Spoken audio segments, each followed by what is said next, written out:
Ever heard something that made you spill your tea, roll your eyes, or plain laugh out loud?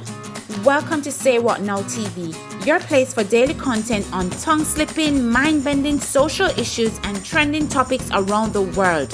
Be amazed, get annoyed, be entertained. Welcome to another episode of Say What Now TV. Today's episode takes us to the island of Jamaica. A government official in Jamaica has had an epiphany. For him, hidden in plain sight was the solution for domestic violence against women. St. James Central Member of Parliament Harold Clark woke up one morning with a solution to the crime against women. He was so moved that he intends to move a motion in Parliament for DNA paternity testing to be conducted at birth to determine fatherhood. He believes this will significantly reduce violence against women, as he claims most domestic disputes are linked to paternity issues. The cases of domestic violence that lead to murder are high, Madam Speaker. According to Dr. Herbert Gill, doing a study conduct here in Jamaica, one of the causes of domestic violence stems from paternal issues. Madam Speaker, as a legislator, I will be moving a motion for the DNA paternity test to be done at the birth of the child in order to determine fatherhood of that said child. This, Madam Speaker, I believe will stem majority of the domestic violence in our society. The source of these statistics elude us, but if we are to guess, there could be several other explanations. Are we to believe that majority of the Jamaican men beating women have conducted some form of business that requires them knowing the paternity status of their child, and upon hearing the words, "You are not the father," they have gone home to beat the mothers to a pulp?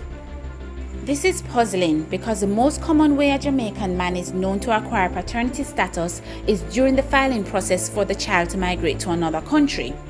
Now, if it is these men that are beating their women, do they buy plane tickets, board the plane, arrive in country, beat their women, then return to the States or elsewhere? Or is it that these men are being filed for and desire to take their children along, but become so enraged to the point of killing the woman when they find out the child is not theirs? Another reason I can think of that encourages a man to know his paternity status concerning a child is when the child blatantly has nothing for him. In such cases, the paternity is understandably questionable despite the complexities of genetics, and it is a man's right to know if he is unsure. Nonetheless, these two scenarios could hardly be the primary reason women beaters are so prevalent in Jamaica. A more common reason could be that the woman is unfaithful and the man finds out and in a fit of rage decides to beat or even kill the woman. A man's love for his child and bond could be so strong that upon hearing the unexpected news that he's not the father could be heartbreaking. But a man being upset to the point of harming a new mother recovering from the birth of her child is not the kind of threat we want to place on the already endangered lives of women in Jamaica. Other reasons include drunken bastards who decide to beat their women for sport. Some men are control freaks, and if the woman does something misaligned, she is put back in line with a backhand or worse. Some men are simply insecure and might feel intimidated by the woman to the point where he literally beats her down. A man could have also come from a broken home where he witnessed his mother being beaten and grew up with an ingrained belief that the practice is normal. These and other reasons could be the leading factor for men beating women. Show us the maths. We need to see the stats on this one. Now, the claim that paternity issues is the leading reason for domestic violence against women is implying that most of the women killed in recent years were mothers who offered up jackets to their partners. Where is the statistics proving that most women in Jamaica who undergo domestic violence are mothers? What account is there for the countless females being raped, kidnapped, and murdered who are not mothers? How does the statistics compare? Are the numbers so glaring that a policy initiative is critical to addressing this one social issue? On the other side of the coin, if such a policy were to be passed, would it not endanger women in cases where the results are not favorable? Do they go home for the beating or killing, or receive it right there in the hospital while they comfort another man's newborn child? What of the psychological impacts to a new mom? Will she be mentally stable to care for her newborn baby after such embarrassment or worse? How much of the stress would be transferred to the baby through her breast milk?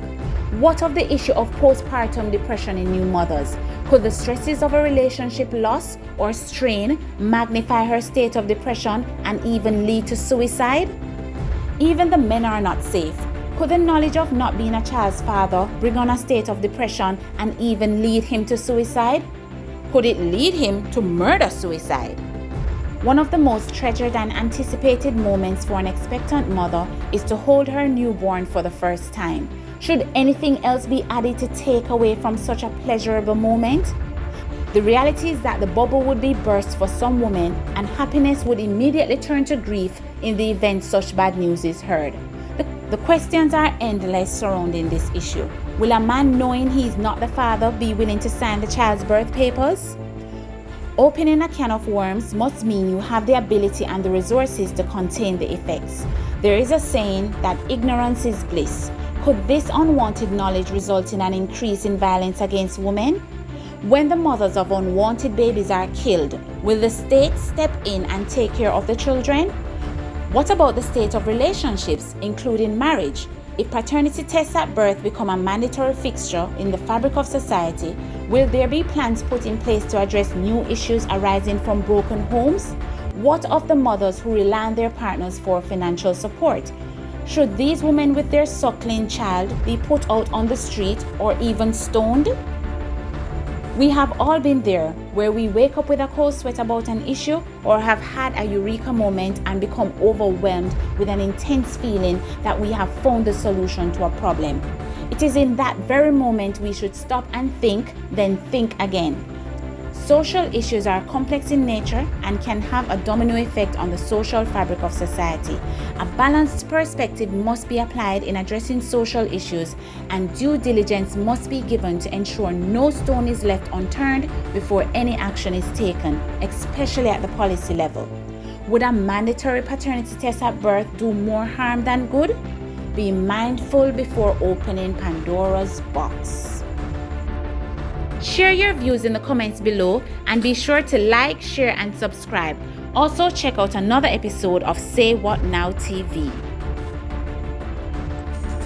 Do you have a burning issue that would shock or entertain our viewers? Share your scoop at saywhatnowtv10@gmail.com.